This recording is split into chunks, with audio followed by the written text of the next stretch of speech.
소장입니다. 24년도 9월 소식을 전해드리도록 하겠습니다. 24년도 9월에는 저희가 이제 24년도 중에서 여름이 이제 지나가고 추석이 9월 중순에 있었습니다. 너무 더웠죠. 9월 말 정도까지 더운 것 같아요. 이제 앞으로도 부동산 투자를 할 때도 기후 변화에 따른 투자 쪽에 이제 여러 가지 사회 현상을 유심히 바라봐야 되는 시각이 있어야 되니까 기후 변화에 대한 부분도 이제 고려를 해야 된다. 인구 감소, 기후 변화. 2부에서도 말씀드리겠지만 인구 감소는 이제 조금 영향이 덜하고 투자라는 게 이제 기회비용이잖아요. 그래서 내가 전국을 다 투자할 수는 없잖아. 다만 어느 때 상황이 경제 사이클에서 어떤 상황이냐를 제일 먼저 파악을 해야 되겠죠. 그래서 좋은 위치, 제가 말씀드린 데는 3기 신도시도 자세히 봐야 되지만 GTX 부분, 그리고 앞으로 건설 쪽으로 아파트 건축이나 이런 게 이제 여러 가지 제한 요소 때문에 인건비라든지 자재비라든지 폭등이라든지 인건비 폭등, 또 그래서 분양가 상승 이런 게 대한 부분, 이런 부분을 고려해야 되지 않는가 이렇게 생각을 합니다. 우선은 가장 큰 이벤트로 24년도 9월 달에는 미국의 페드가 금리를 인하를 했죠. 금리를 인하를 했기 때문에 이제 돈의 큰 흐름이 바뀌었다. 그래서 이 부분에 대해서는 좀 깊이 생각을 해야 된다. 그것도 시장에서는 25pp 정도 예상을 했었는데 50pp 인하를 했죠. 그 이유로는 여러 가지가 있을 수는 있지만 여러 가지 우리가 모르는 그런 부분에서 시장의 압박이 시작됐다. 통화정책이라는 거는 시차가 10개월에서 한 12개월 정도, 내년 9월달, 7월달 요때에 맞춰서 이제 정책을 한 건데, 누차 말씀드렸듯이 너무 늦었다. 그래서 50pp 인하를 했다. 0.5포인트. 이렇게 얘기하는 분들도 많습니다. 근데 뭔가 문제가 있으니까 이제 갑자기 한 거고, 정부는 이제, 앞에서 파월이라든지 FOMC 끝나고 나와서 얘기하는 거는 여러 가지 그런 비즈니스 멘트고, 이 사람의 이제 의도가 뭐냐, 우리가 모르는 거를 이 사람의 머릿속에 있을 건데, 연준 위원들 12명이서 있는데, 보드 멤버가 12명이서 하는 일이 뭐냐, 왜 했냐, 계속 인플레 하다가 지겹게, 또 우리가 여기서 알다시피 올리기 전에는 코로나가 왔었잖아요. 그리고 이제 우크라이나 전쟁 22년도 3월 달에, 21년도 3월 달에 갑자기 우크라이나 전쟁이 터지면서 부랴부랴 이제 공급망 훼손되고 원유가가 오르고 이러니까, 유가가 오르고 하니까 이제 공급 측면에서 인플레가 엄청 심해져서 미국 인플레가 9포인트까지 갔죠. 그래서 이제 베이비 스텝도 아니고 빅 스텝에서 자이언트 스텝 50%, 0.5 올리다가 0.75까지 4번을 올렸죠. 그래서 이런 상황이 됐습니다. 22년도 9월 달까지인가요? 요때까지 이렇게 올렸어요. 22년도 9월 달. 그래서 23년도, 저 같은 경우에는 23년도 12월 달에 파월이 얘기할 게 비둘기파적인 얘기를 많이 해서 내릴 거다. 그러다가 갑자기 23년도 1월 달, 2월 달에 물가 상승률이 크게 나오니까 동결로 계속 갔죠. 더 올렸죠. 이렇게 이제 왔는데, 그때 당시에는 23년도에는 세 차례인가 25포인트씩 올렸잖아요. 그래서 이제 간을 보고 있었는데, 계속 유지되어 있는 상태가 됐었는데, 5.5% 유지하다가 지금 이제 5%가 됐죠. 근데 우리나라는 이때 이제 더 올리면은 나라 거덜날 것 같으니까, 계속 이제 동결 이건 아닌가 배 하고 이렇게 간 거죠. 우리나라 금통위는. 그래서 3.5% 2% 갭이 생겼죠. 기준금리에서만. 근데 이제 우리 미국은 이제 10년물 채권 금리를 보고 보통 이제 4.5, 4.0 요렇게 지금 이제 3.8까지 떨어져서 이렇게 내리니까 시장 금리하고 기준금리하고 괴리가 너무 컸죠. 그거를 커버해 준 게 미국의 이제 재무부에서 채권량이라든지 여러 가지 옵션을 가지고 조정을 해가지고 4.5%, 4.0%를 유지했죠. 이 괴리가 이제 한 1포인트 이하씩 나서 연준의 점도표를 보면 향후 이제 예측하는 금리는 요게 이제 시장 금리보다 내려가야 된다. 그래서 이제 그 괴리를 맞추려고 50% 이번에 좀 빅컷을 했다는 얘기도 있고, 우리나라는 문제는 이제 미국 상황이니까 이제 우리나라에 영향을 주니까 우리나라 금리가 문제인데, 우리나라는 8월 달에 그 한국은행에서 그랬잖아요. 대출 금리가 많이 늘어나니까, 대출이 많이 개인 대출이 늘어나니까 금리를 내려야 되는데 못 내리고 있다. 스스로 얘기를 했죠. 근데 이제 그걸 자세히 뜯어보면 조금 이제 좀 문제점이 있었던 게, 미리 우리나라도 내렸어야 되는데, 국내 그 상황을 생각해서 보면 못 내렸죠. 그래서 결국에는 9월 달에 이제 대출 그 스트레스 그거 시행되면서 집값의 상승에 대한 부분이 조금 이제 제한 사항이 됐고, 부정적인 면이 됐고, 그 부분은 뭐 제한적이어서 한 10월, 11월 달 가서 어차피 내려야 되니까, 이제 추세가 세계적으로 다 내리는 추세잖아요. 그래서 이제 이 부분에 대해서는 한국은행의 저기를 봐야 되는데, 스탠스를 봐야 되는데, 지금 2분기 정도 내렸어야 되는데 못 내리고, 연준도 이렇게 내린 게 지금, 그러면은 8월 달에 8월 초에 7월 달에 예를 들어서 한번 25% 내리고 또 25% 내리면 시장에서 완충작용을 하잖아요. 근데 이제 50% 내렸다면 뭔가 침체적인 국면이 고용이나 이런 데서 뭔가 데이터가 잘못 나온 게 있다거나 이랬겠죠. 연준들만 보는 데서. 그렇게 돼서 금리는 그렇게 금리 쪽에서 말씀을 드리고, 9월 달에는 또 이제 그 기준금리 이렇게 큰 사건이 이렇게 터진 거 외에 좀 시끄러운 게, 이스라엘하고 이란하고 또 헤즈볼라 뭐 이렇게 여러 가지 엮여 있지만 그쪽이 좀 시끄럽고 계속 안 좋잖아요. 근데 이제 크게 확전은 안 됐다. 근데 어제 뭐 헤즈볼라 뭐 투장을 이스라엘이 폭격을 해갖고 죽여버리고 이런 상황이 됐는데, 여기서 좀 제가 자세히 본 거는 뭐냐면 미국의 스탠스예요. 미국 바이든이 이스라엘 미사일 떨어지지 않게 전폭적으로 막아내야 된다. 미국은 이런 얘기를 했단 말이죠. 미국을 움직이는 그 가장 큰 향후회가 뭐예요? 에이펙이라고 그 유대인 단체, 그 옛날 오바마도 그쪽을 통해서 당선이 됐고, 트럼프도 당선이 됐고, 그쪽을 거치지 않으면 미국은 금권 정치니까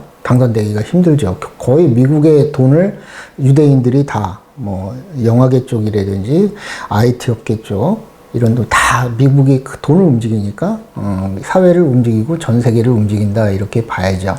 그래서 바이든이 또 선거잖아. 11월 5일인가요? 그때 이제 선거가 있는데, 이스라엘을 지원하는, 미국은 항상 이스라엘에다가 이렇게 하지 마라 저렇게 하지 마라 해도 결정적인 순간에 이스라엘을 지원하는 쪽으로 이렇게 그거를 저는 본 거죠.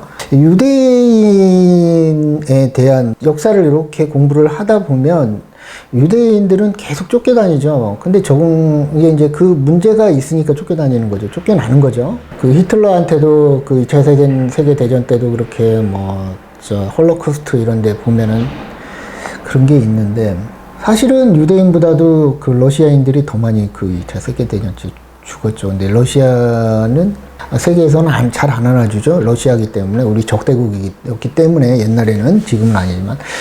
근데 미국은 이제 유대인의 돈에 힘이 있어서 홀로코스트 그 폴란드의 수용소라든지 뭐 이런 거 많이 밝혀줬잖아요. 그게 돈의 힘이죠. 어찌됐건, 미국이 중동에도 개입을 해서 그렇게 돼 있고, 우크라이나 전쟁도 지금 처음에는 러시아가 이때 21년도 3월 달에 터지면서, 미국의 금리 2년도 3월 달이죠. 22년도 3월 달에 우크라이나 전쟁 터지면서 갑자기 미국이 뭐 이렇게 올라간 이유가, 결국은 거기에 우크라이나에 투자했던 미국 자본들을 보호하려고 그렇게 전쟁을 미국이 뒤에서 밀어주고 있다. 근데 러시아가 금방 이길 것 같은 전쟁이었는데 지금 2년이 넘었는데도 계속 하고 있잖아요. 이제 젤렌스키 그 우크라이나 대통령, 옛날에 그 코미디언 출신 이라 그러는데, 유대인들은 되게 그 코미디언, 옛날에 누구 있나요? 그때 옛날에 2차 세계대전 때 왜 미국의 유명한 코미디 배우도 있잖아요. 그런 분들 보면, 그런 유태인들은 사람을 어느 정도 지나고 나서 웃기고 이런 거에 대해서 굉장히 어렸을 때부터 봉사하는 그런 걸로 그래서 우습게 볼 게 아니다. 우리가 아는 코미디언 그런 직업이 아니다. 이렇게 말씀을 드리고 싶고. 그래서 젤렌스키가 유대인이다 보니까 미국에 있는 유대인 단체 에이펙하고 연결이 돼 있고 이래서 우크라이나가 지금 견디고 있다. 러시아를. 제가 알기로는 그런 상황인 것 같습니다. 이게 지금 그런 문제가 있고 이번에 금리를 인하하면서 기준금리를 50포인트를 인하를 하면서 이제 중국에서는 그동안 부양책을 못 썼죠. 미국 금리가 워낙 높고 중국이 지금 기준금리가 우리나라하고 거의 우리나라 3.2%인가 그런 걸로 제가 알고 있는데 워낙 그 금리 차가 나 있다 보니까 미국의 독주죠. 강달러가 되면서 이렇게 올리면서 미국만 좋아졌고 나머지 유럽이라든지 중국이라든지 우리나라에 다 안 좋죠. 근데 미국이 지금 크게 이거를 자기네 패권을 유지하기 위해서 뭔가 조정을 하면서 일본이라는 나라가 약간 좋아지긴 했지만 지금 일본도 이제 안 좋죠. 결국에는 미국만 좋았던 거죠. 지금 요때서부터 22년 3월서부터 24년 9월 지금까지 미국만 좋았던 거죠. 근데 결국에는 미국은 기축통화기 때문에 이것도 오래 못 간다. 결국에는 이제 금리를 내리면서 고금리를 견뎌낼 미국 기업들은 드물죠. 근데 이제 워낙 주가가 좋다 보니까 또 옐런 재무장관이 주가를 좋게 하는 그럼에도 불구하고 금리를 낮게 유지하면서 이렇게 사실은 페드는 긴축을 했지만 QT를 했지만 재무부는 QE를 했죠. 그래서 돈을 계속 풀었죠. 결국에는 그거를 뒤에서 조정한 건 옐런 재무장관이 아닌가 봐요. 제가 알기로는 그분이 패권을 유지하기 위해서 그렇게 됐고 결국에는 그 패권에서 AI하고 반도체 부분이 제일 중요하니까 그거를 미국으로 끌어들이고 중국은 그거를 죽이려고 그러고 미국은 중국을 근데 미국이 지금 위협을 느낄 정도로 중국이 엄청나게 AI 분야에서 앞서 있는 건 사실입니다. 반도체는 조금만 있으면 그냥 따라올 것 같고 또 이렇게 첨단 기술 쪽에서는 어마어마하게 많은 큰 발자국을 남긴 게 중국입니다. 그게 중국이 무서우니까 지금 미국이 그렇게 중국을 쉽게 얘기하면 밟으려고 그렇게 하는데 밟아지느냐? 저는 안 밟아질 거라고 생각을 해요. 지금은 패권국이니까 이렇게 중국이 가만히 있지만 중국 인구가 14억인데 어마어마한 잠재력이 있는 나라죠. 일본은 지금 기준금리를 내리는 바람에 이제 금리를 올릴 수도 없는 그런 상황이 됐고 내리니까 갭 차이가 줄어드니까 약간 여유가 있는 그런 상황이 됐고 올려야 되는데 불구하고 우리나라는 지금 이렇게 그렇습니다. 제가 결국에는 우리나라는 이렇게 스트레스 대출을 하면서 돈은 누가 벌었냐? 돈의 향방, 큰 돈이 어디 가느냐? 제가 항상 중요하게 얘기하잖아요. 돈이 어디 가느냐? 어떤 현상들이 일어났을 때 큰 돈은 어디로 갔느냐, 그거 관계되는 거. 그런 거를 자세히 저 같은 경우는 보는데, 우리나라는 스트레스 대출 규제 뭐 하면서 돈 또 은행으로 다 갔죠. 금리 이렇게 여기 보면 빨간 게 한국인데, 금리 이렇게 올리면서 0.75에서 3.5%까지 지금 올라 있는 상황인데, 여기서 돈은 어디로 갔어요? 금리를 올린다는 거는 돈을 은행으로 빨아들인다는 거고, 은행은 좋아졌죠. 그러면 은행 반대편에 있는 사람들, 우리 자영업자들, 지금 개인 대출에서 뭐 부동산 대출이 많이 적느니 하는데 그 성장률 따져보고 GDP 따져보면은 그렇게 큰 증가율은 아니야. 우리가 지금 은행에서 받을 때도 DSR, 옛날에 LTV DSR 이런 거 다 보잖아요. DTI 이런 거 봐가지고 뭐 소득 대비 대출 한도를 줄여주고 또 뭐 부동산 감정가 대비해서 60% 이하에서 지금은 대출 자체가 부실이 될 수는 없어. 그래서 아파트를 산다는 거는 집 한 채 사는 거잖아요. 문재인 정부 때 다주택자들 강도 높게 규제하고 나서 그때 당시에 다 다주택자들이 정리가 된 상황이고 투기하는 사람 별로 없죠. 집 살려고 하는 이제 수요가 이제 없을 것 같으니까 억눌러 있다가 갑자기 수요가 이제 이 기간 동안에 있는 거 플러스 돼서 폭발을 하니까 내가 오죽하면은 서울 아파트 신축 아파트 가격은 부동산 시장이 좋은 거 아닌데 절대로 착각하지 마라. 개차반이다. 신축 아파트 시장만 좋은 거다. 집은 하나 사야 될 거 아니야. 서울 사람들은 인구가 거의 1000만이 조금 안 되지만 서울 사람들에서 집 있는 사람이 어디 있어요? 거의 다 집이 없지. 응? 아파트 거기다가 또 주택이니 뭐 다세대 다가구 빌라니 이런 거 빼고 나면 아파트에 사는 사람 또 아파트 중에서도 30년 이상 된 아파트, 20년 이상 된 아파트, 10년 이상 된 아파트 갈아타야 될 거 아니야. 새 아파트로 베란다 확장 다 돼 있고 기본적으로 주차장도 이렇게 다 지하로 파서 그런 쪽으로 이동하려는 수요도 많고 그러니까 자체적으로도 수요가 없을 수는 없죠. 1년에 보통 한 3만 세대 이상을 공급을 해줘야 됩니다. 서울 시내 아파트만 보더라도 다 노후화된 50% 이상, 60% 이상이 다 노후화된 30년 이상 된 아파트란 말이에요. 사업성이 안 나오니까 재건축 못 들어가죠. 일부 저 한남이라든지 마용성이라든지 강남 3구 이거 빼고는 하여튼 말이 샜는데 그렇다. 그래서 우리나라가 이렇게 할 때 돈이 어디로 갔느냐. 돈은 결국엔 여러분들 그 자영업 하시는 분들, 청년들 손에서 은행으로 다 갔죠. 은행만 배불러졌죠. 그러면은, 제가 봤을 때는 일부 그렇지 않겠지만 의도된 측면도 굉장히 많다. 재무부, 우리나라 기획재정부라든지 한국은행에 있는 애들 대부분 어디로 가요? 국민은행, 우리은행, 또 뭐 금융 그런 그 국책, 뭐 기업은행이라든지 이런 데로 다 이사로 가고 가잖아요. 그리고 뭐 어찌됐건 뭐 정치권에 들어가갖고 장관이라도 해보려고 연금 나오니까 그럼 인생 보장 되잖아. 뭐 이념이 어떠고 종교적인 그 정치적인 뭐 가치가 어떠고 이런 거 필요 없어. 그냥 장관 되려고 가는 것 같아요. 고위 공직자 사회는 그렇게 썩어 있다. 그 공직자 사회에서 나라를 발전시키고 이건 아니잖아 사실은. 민간 기업들이 열심히 수출하고 이래서 우리나라가 제품을 개발하고 만들어서 발전을 한 거지. 이게 없다고 말할 수는 없지만 그렇게 큰 건 아니다. 근데 이 사람들은 사실은 공직사회가 변혁하고 정치가 개혁하고 이런 건 사실상 꽝이다. 그런 것 때문에 이런 현상이 일어나고 돈이 어디로 갔는지 한번 생각해봐라. 그런 사람들 밑에서 뭐 정치가 어떻고 뭐 좌가 어떻고 우가 어떻고 그런 게 아니고 우리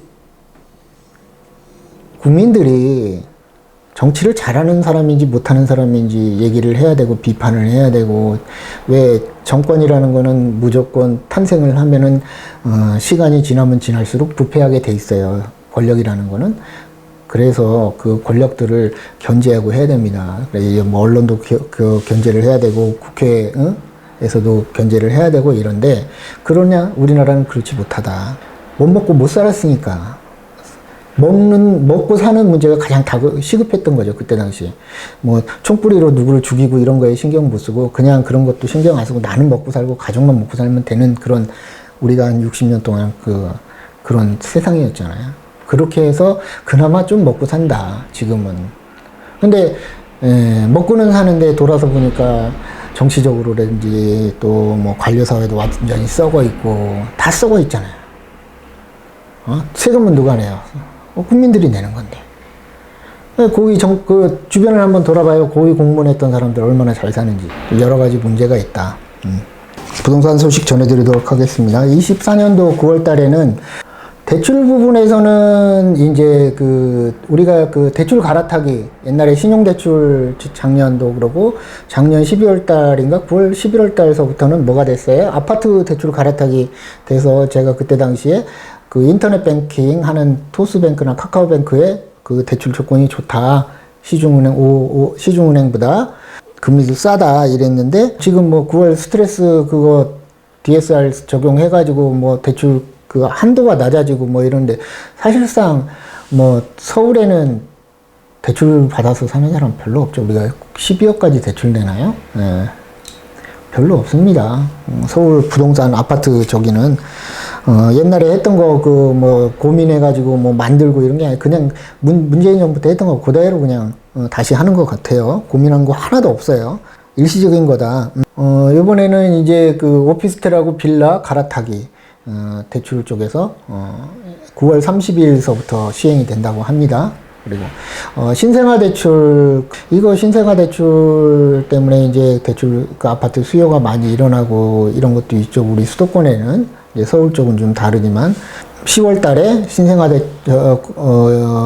연내에 신생아 대출 그 특례 대출 요건을 완화한다. 우리 지금 그거 완화하고 안 하고가 아니고 신생아 신혼부부 이런 분들에 대해서 청약 자격 굉장히 좋습니다. 대출도 굉장히 좋고 꼭 이용해서 이때 살아. 아니면 못 살 수도 있다. 평생. 기회가 평생에 한 번 올 수도 있고 한 번도 안 올 수도 있다. 근데 한두 번 왔는데 그거 지나가고 나면은 후회죠.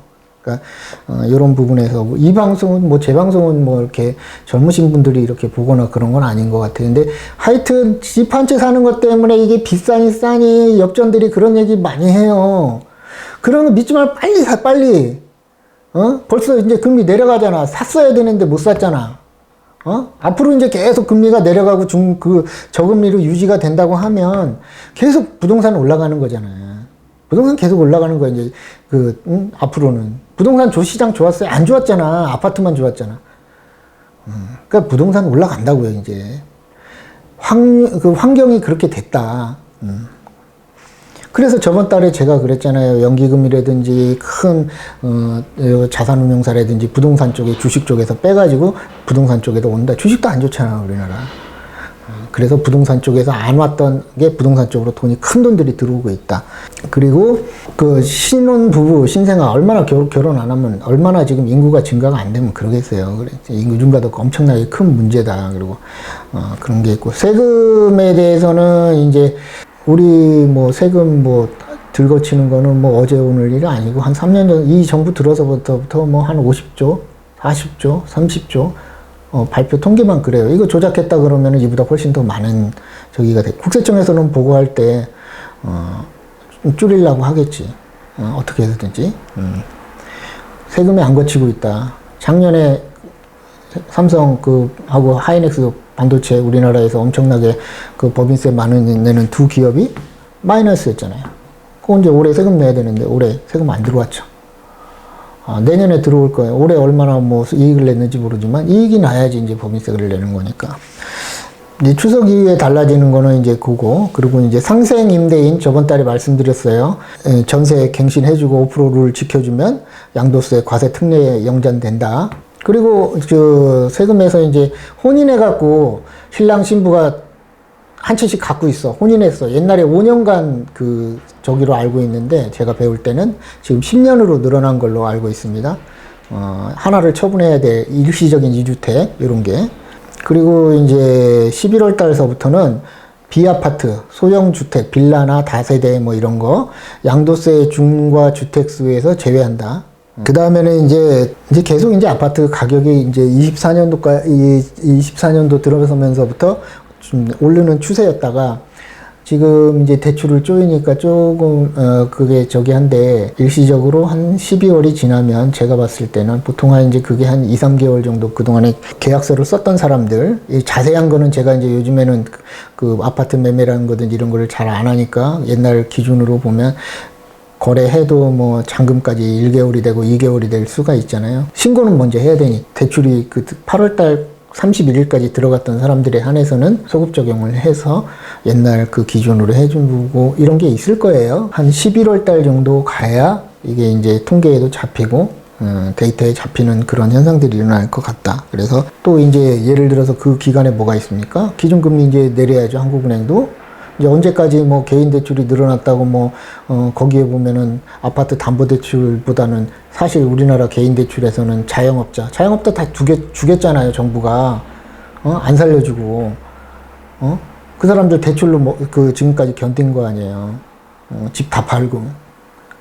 집 던진 사람이 코로나 동안에 얼마나 많은 자영업자들이 집 아파트를 던졌겠어요. 알면서도.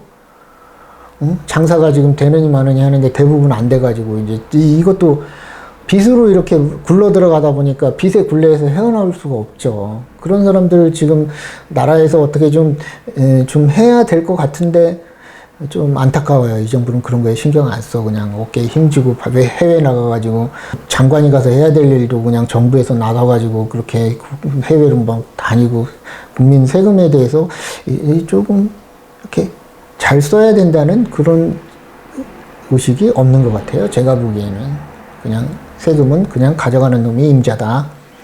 펑펑 쓰고 다니고. 우리나라 제가 그랬잖아요. 큰 배가 한번 방향을 잘못하면 돌아오는데 어마어마한 에너지를 써야 되는데 그게 다 돈이죠. 세금이죠. 아깝게 생각을 안 하니까 막 쓰고 다니는 거죠. 근데 아무 얘기 안 하잖아.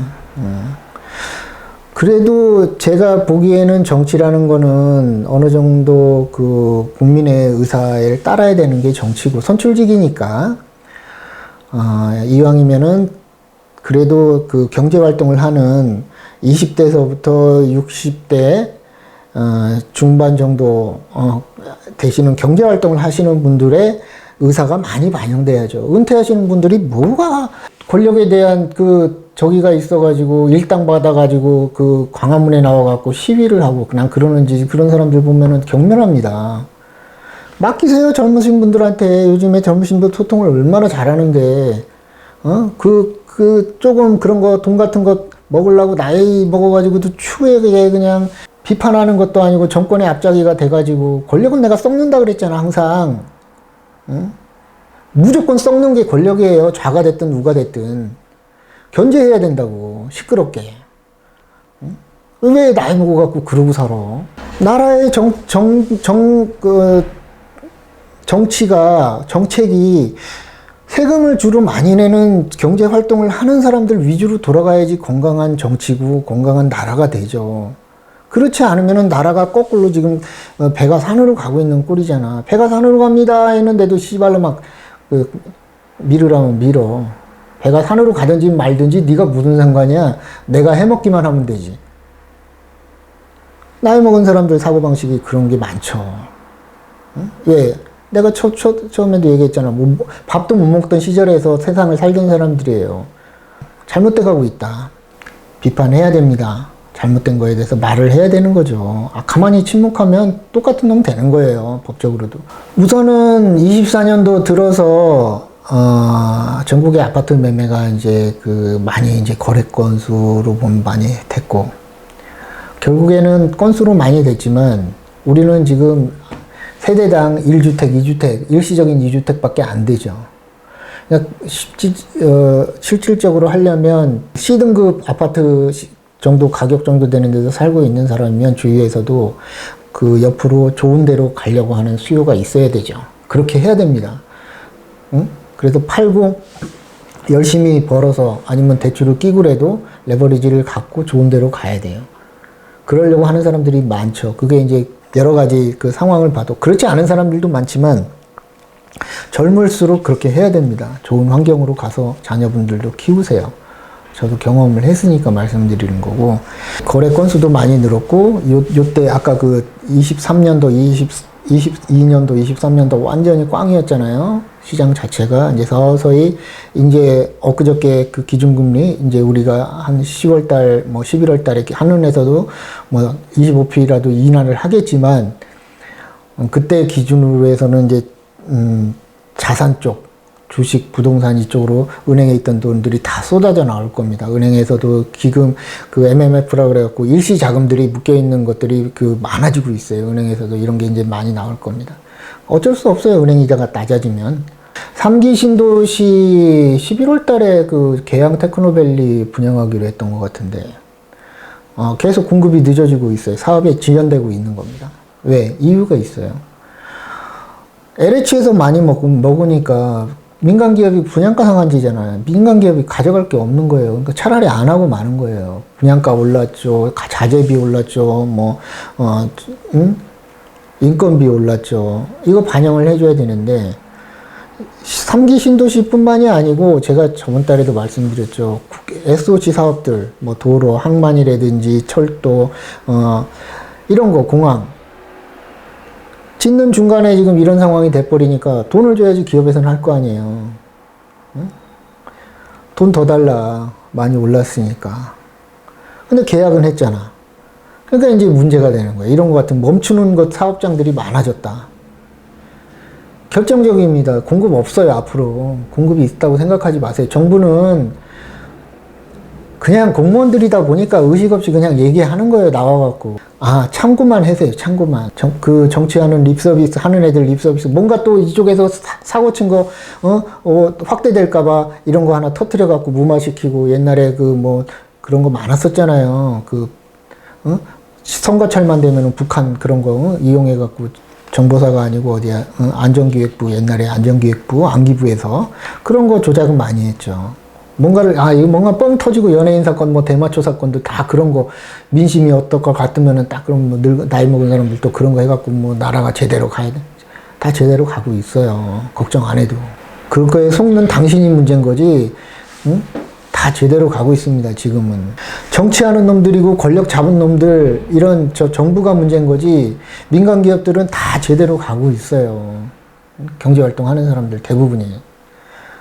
그 돈, 그 세금 내는 돈 갖고 지들 호의호식하고 다 하고 있습니다. 지금 또 뭐 해외 나가고 해외 사업이 어떻게 되고, 그것도 해외에서 또 이제 그 커미션 받아갖고 또 그 비자금 어마어마하게 또 그럴 가능성도 많죠. 옛날에 그랬으니까. 응? 기업이 거기서 이제 오더 따면은 그 기업에서 커미션 받아가지고 옛날 군사정부 때 다 그랬잖아. 거기서 몇 프로, 5%씩만 먹어도 돈이 얼마야. 응? 10조, 20조, 30조 사업에서. 그런 거 커미션 기업에서 다 뒤로 돌리고, 가족들 그 회사 하나 거기다가 집어넣어갖고 글로, 응? 100억 받아야 되는데 막 1000억, 2000억씩 받아가지고. 뭐 어떻게 알아? 모르지. 그렇게 하는 거예요. 그냥 고위 공무원들이 그래서 부자가 되고 지금 잘 살고 있는 거야. 맨날 해외여행 다니고. 공무원 월급이 얼만데. 공무원 월급 가지고 강남에 있는 아파트 살 수 있어요? 30억, 40억, 50억짜리를? 다 갖고 있잖아. 뼈 빠지게 일하고 생활비 많이 쓰고 이러는 사람들 세금이 다 글로 들어간 거죠. 알지도 알려고도 안 해. 그냥 한다 그러면은 그냥 앞장서가지고 앞제비가 되고. 대한민국이 K 앞제비가 아마 세계적으로 수출하면은 최고일걸? 앞제비들. 제가 봤을 때는. 책 제목만 보지 말고 이런 현상들을 책 내용을 봐야죠. 왜 제목만 봐? 차례, 옵차도 봐고 섹션도 보고 하면서 책 내용이 중요한 거지. 책 제목이 뭐가 중요해. 그거 보고 판단하니까 맨날 오판하고. 요즘에 그 주택시장에서 얼죽신이라고 전국의 그 노후화된 아파트들이 지금 한 55%, 60% 가까이 돼요. 여기 사시는 분들은 레버리지 이용하든지 어떻게 해서 돈을 좀 해서라도 좋은 신축 아파트로도 가고 이래야 되려고 해야죠.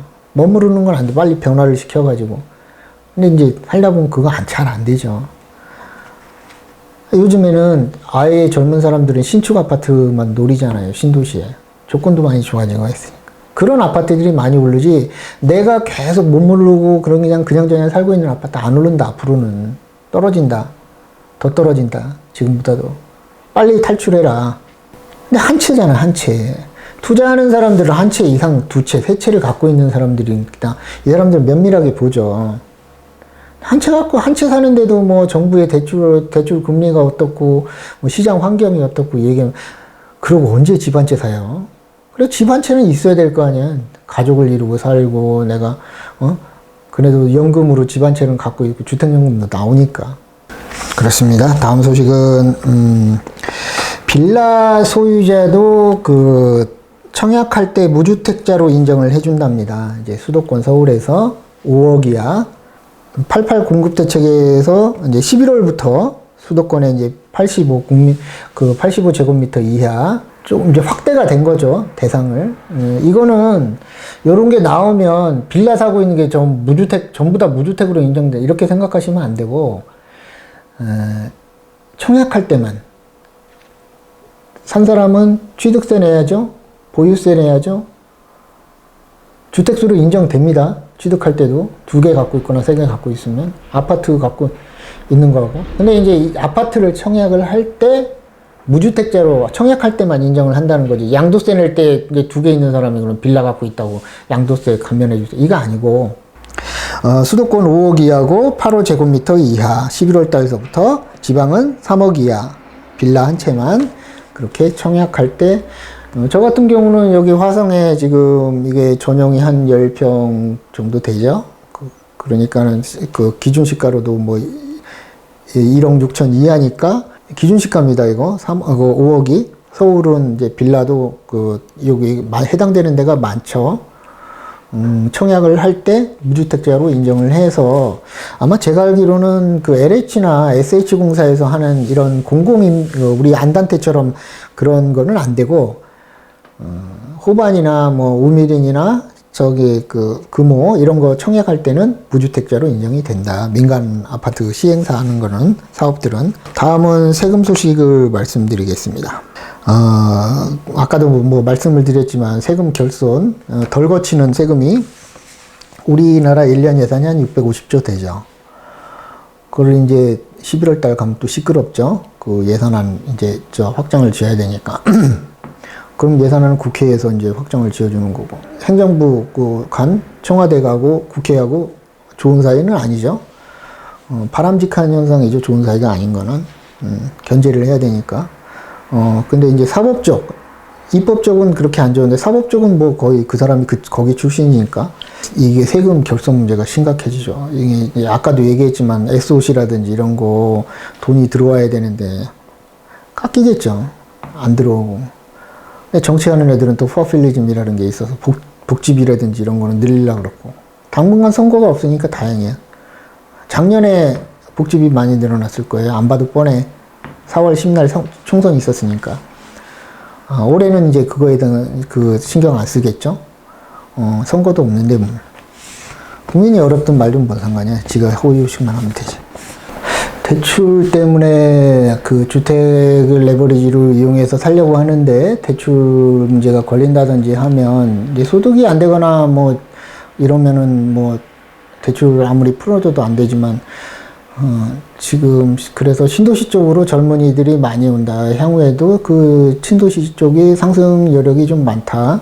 이런 말씀을 드리고 우선은 5대 은행보다는 제가 봤을 때는 인터넷 뱅킹, 그 카카오뱅크나 K뱅크 대출이 모자란다고 하면 금리는 이제 하향 추세고 뭐 이 우리나라 이제 5년물 채권 그 이자율도 지금 2.5%대인가 이렇게 되고 있어요. 그러니까 하향 추세는 맞아요. 일시적으로 뭐 그 정부의 규제에 의해서 그렇게 될 수는 있지만 또 서울은 대출의 규제의 영향을 안 받습니다. 이 사람들 뭔가 잘못 알고 있는 거예요. 지집은 강남에다가 다 갖고 있고 비싼 아파트 갖고 있다 보니까 그런 거 모르는 것 같아요. 대출 안 받고 살거든. 대출 예외니까. 근데 이제 일반 우리 수도권이라든지 신도시에 거주하시는 우리 일반적인 분들은 대출 굉장히 중요하죠. 그래서 그 문제도 있고 아까도 말씀드렸지만 집을 사야 할 때는 지났다. 우리가 그러잖아. 투자할 때 공포에 사서 환희에 팔아라. 22년도 아까 제가 보여줬지만 금이 막 오를 때 그때가 공포였죠. 그때 샀어야 돼요. 너무 안타깝다. 지금 막 저한테 전화해서 뭐 검단 신도시에 분양하는 데 없잖아. 지금 신도시 마지막 신도시니까 2기 검단밖에 더 있어. 그러니까 뭐 검단 신도시에 어디를 사야 되냐 어디 전화 문의 많이 오는데요. 그냥 눈 감고 사셔도 될 것 같아요. 언제는 안 비쌌습니까? 아파트 비용이. 뭐 언제는 대출 금리가 비싸서 못 샀습니까? 그런 거 따지지 말고 빨리 사세요. 한 채 있는 사람들은. 집도 없는데 뭐 그런 것까지 따지고 투자하는 사람이 그런 걸 좀 따져갖고 한다 그러면 되지만 내가 대출 금리가 아까처럼 비쌀 때 사놓으면 국가에서 대출 금리 누르잖아요. 은행이 너무 많이 돈을 많이 가져가. 금방 좋아지는데 그거를 모르니까 뭐 대출 금리가 비싸니 대출 금리가 쌀 때가 어디 있었냐고. 내 돈 나가는 건 항상 비싸지. 사다 보면은 아파트 가격 오르는 게 대출 금리를 상회한다. 지금 같은 경우에는 검사한 대출 금리 내가 50만 원씩 더 내면 1년이면 얼마야? 600만 원 아니에요. 50만 원씩 더 낸다고 쳐도 금리가 비싸서 600만 원이잖아. 1년에. 5년이면 3천만 원이잖아. 1년에 내가 보니까 한 1억씩 오르는 데가 부직이 있습니다. 신도시는. 아파트 가격이. 잽이 안 되죠. 대출 금리 비싸고 싸고의 문제가 아니란 말이에요. 이 심리가 그렇단 말이에요. 서울 같은 데 얼마나 폭등했습니까? 그 대출 금리의 문제가 아닌데 자꾸 그런 금리가 비싸니 싸니. 근데 비싸더라도 비쌀 때 사는 게 잘 사는 거다. 지나고 나서 보면. 왜? 금방 정부에서 눌러가지고 대출 금리 떨어지니까. 다음은 환율 부분에 대해서 말씀을 드릴게요. 이제 그 미국에서 금리 이제 달러 약세가 됐다는 거는 조금 있으면 보여드리겠지만 우리가 이제 1319원이잖아요. 이제 1400원까지 엊그저께 뭐 한 4, 5개월 전에 환율이 안 좋아서 1400원까지 가느니 마느니 했는데 벌써 1319원이란 말이에요. 근데 이제 미국 금리가 이제 강달러에서 금리를 막 올릴 때는 미국 달러가 센 거죠. 그러니까 전국에, 전 세계에 있는 돈이 미국으로 그러니까 미국이 좋아졌잖아. 근데 뭐 미국 내에서 못 견디는 거죠. 그러니까 이제 어차피 내려야 될 때가 되니까 지금서부터는 약달러로 갈 수도 있다. 확률이 많다. 약달러로 가게 되면은 원화나, 엔화나, 이게 이제 유로화나 이게 강세가 될 가능성이 많은데, 그 부분. 이제 그러면서 이제 돈이 어떻게 움직일까? 이 부분. 그래서, 일본은 한번 7월 달인가 금리 잠깐 0.1에서 0.25로 올리는 바람에 아무것도 아닌 것좀 엄청난 금리 인상이죠. 그걸 올리는 바람에 엔캐리 트레이드가 일어나고 금융시장이 전 세계가 다 혼란이 왔죠. 그런 상황이고. 그래서 환율이 조금 이제 강원으로 갈 수도 있다. 확률이 높다. 중국은 갑자기 이제 환율을 못 건드리니까 미국이 금리 인하자마자 그냥 부양책 막 쏟아내가지고 내수 살리려고 어마어마한 돈을 지금 내수 활성화에 하고 있고, 우리나라는 그거 전혀 안 하고 있죠. 우리나라는 긴축 재정이니까 이 정부 끝날 때까지 아마 고달플 것 같다. 내수는. 유가는 이제 우리가 유가가 좀 많이 하락을 했어요. 70달러, 배럴당 70달러. 올 초까지만 해더라도, 올해 초까지만 해도 80달러 언저리인데 70달러로. 근데 이제 엊그저께 이란이 이스라엘 어저께 이제 미사일 발사하고 이러고 갑자기 또 한 5%가 올랐긴 했는데, 이건 일시적인 현상으로 보는 견해가 많고, 이제 저유가 시대로 간다. 사우디가 증산을 포기했고, 미국이 비축률을 막 줄이면서까지 방어를 했고, 이제 전쟁이 끝났다. 유가 전쟁이. 그래서 사우디가 항복했다. 기름값이 흔하고 앞으로 전기차 세상이 되니까 유가가 오를 확률보다는 내릴 확률이 더 떨어질 확률이 많다. 그러면 우리나라에 시추한다는, 동해에서 시추한다는 사업성이 많이 없어지겠죠. 유가가 많이 떨어지면. 그런 것도 생각을 해야 되고, 또 유가가 떨어지는 거는 중국이나 미국의 경기 둔화가 올 수 있다. 경기 폭락이 아니고 침체가 와야 또 이렇게 상승을 하고 경기는 순환하는 거니까 안 좋은 건 아니고 그런 사이클이 온다. 주식 채권 소식은 금값도 지금 그전에 금값도 지금 사상 최고치죠. 중국이 지금 달러를 비중을 줄이고 금을 막 매입하고 있잖아요. 경기 둔화가 오고 국제 정세가 불안하니까 금을 많이 매입하고, 중국 국민들도 금을 선호해가지고 투자 자산으로 보고, 그러니까 금값이 엄청 올라갔는데, 이제 금리가 이제 떨어지고 나면은 어떻게 될지 모르지만 그렇게 많은 상승보다는 보합세 쪽으로 가지 않을까, 이런 의견들이 좀 있습니다. 그 다음에 주식 채권 이렇게 코인 소식을 전해드리겠습니다. 금리가 갑자기 50포인트 인하를 해버리니까 이제 주식 시장이 멈칫하다가 갈려하다가 이런 상황이 된 것 같은데요. 지금은 금리보다도 장기적으로 AI, 반도체, 자율주행, 또 우주, 이게 테마잖아요. 이게 이런 쪽에서 끌고 가려고 하는 힘이 미국에서 그쪽에다 어마어마하게 돈을 정부에서 쏟고 있다. 왜? 국방하고 관련돼 있으니까. 그러니까 미국이 중국을 견제하려고, AI 때문에. 지금은 사람이, 군인들이 싸우는 세상이 아니고 이제 앞으로는 로봇이 싸우는 세상이 될 거예요. 그거를 누가 먼저 그래서 미국이 중국을 저렇게 누르는 게 아닌가. 근데 중국은 이미 시장이 워낙 크고 데이터가 많기 때문에 유리하죠. 그리고 사회주의잖아. 규제도 없어. 그러니까 테슬라가 들어갔죠. 근데 테슬라 기술을 제가 봤을 때는 중국 애들이 다 빨아갈 것 같아요. 테슬라 안 좋을 수도 있다.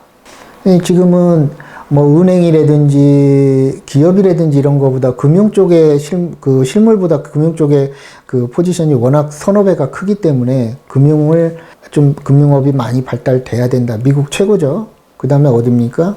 중국은 G2G만은 금융업은 사회주의이기 때문에 규제 산업으로 남아 있어서 그렇게 저기 하진 않고, 일본이죠. 그 다음에 유럽이 아닙니다. 일본이에요.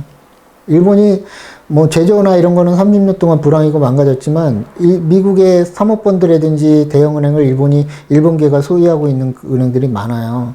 모건 스탠리 이런 거, 또 미쯔비시, 히무스, 또 일본의 제가 갑자기 생각이 안 나는데 여러 가지 일본 은행들, 유명한 은행들이 많습니다. 투자하는 전 세계에서 알아주는 은행들이.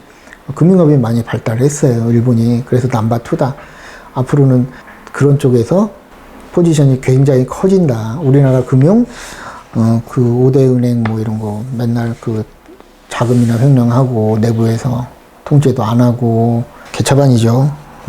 빨리 인터넷 저기로 전환을 해서 우리나라도 디지털 전환이 돼서 그런 은행들이 이제 좀 잘 됐으면 좋겠다.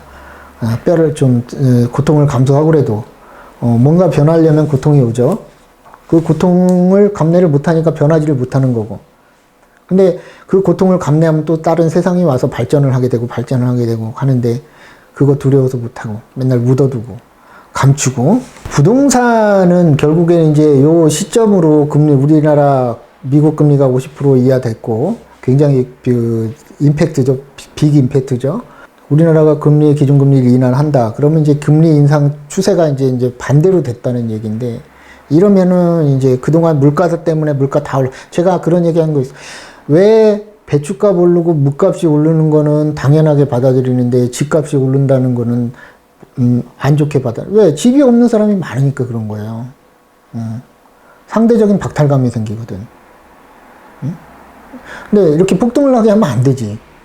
어느 정도 이렇게 물가 상승하는 것만큼 오르는 거. 물가 상승 실질적으로 실질 물가 상승률은 5% 이상이니까 집값은 5% 이상은 올라야 되죠. 근데 사람의 심리가 개입이 되니까 폭등을 하는 거죠. 부동산도 결국에는 물가 문제다. 나중에는 인구 문제도 될 것 같아. 상업용 빌딩 이런 거 이제 건축을 해서 도시를 형성하고, 이거 이제 안 맞습니다. 인구도 그렇고 여러 가지 요인들 때문에. 기존 주택이라든지 빌딩을 도심지에 서울에 있는 그런 거야 그런 게 되겠지만, 일반적으로 우리가 알 수 있는 부동산은 신축 이런 거는 이제 안 맞아요. 수익률도 안 나오고. 어디 상가 이런 거 안 맞습니다. 이제 기존에 있는 걸로 다 돼요. 주택이라든지 이런 거는 다른 문제고. 수도권 인플레가 오르고 난 다음에 부동산은 후행 지표라고 그랬잖아요. 주식은 선행 지표고. 그럼 이제 물가가 올랐다. 그럼 물가가 이제 어느 정도 잡히고 나면 그때 부동산이 이제 오르는 거죠. 돈이 이제 은행에서 부동산 쪽으로 오는 거니까, 큰 돈들이. 시중에 돈이 넘쳐나와서. 그런 추세다. 개개인들이 내 아파트는 오르고 안 오르고 이런 문제가 아니고, 일반적으로 돈이 풀리면은 이제 자산이 부동산 쪽으로 온다. 주식에서 있던 옷들도 많이 빠져나온다. 코인도 코인 쪽은 이제 좀 더 공부를 하셔야 될 문제고, 지금은 그런 상황입니다. 그래서 이게 가격이 오르고 안 오르는 게 문제가 아니고, 지금 부동산 시장 꽝이에요. 신축 아파트만 좋은 거죠. 근데 시간이 지나고 나서 보면 신축 아파트는 그래도 선행 지표였다. 물가하고 같이 잠깐 이렇게 급하게 대출금리가 오르면서 그랬는데, 그렇다. 이런 말씀을 드리고 싶습니다. 1부 마치겠습니다.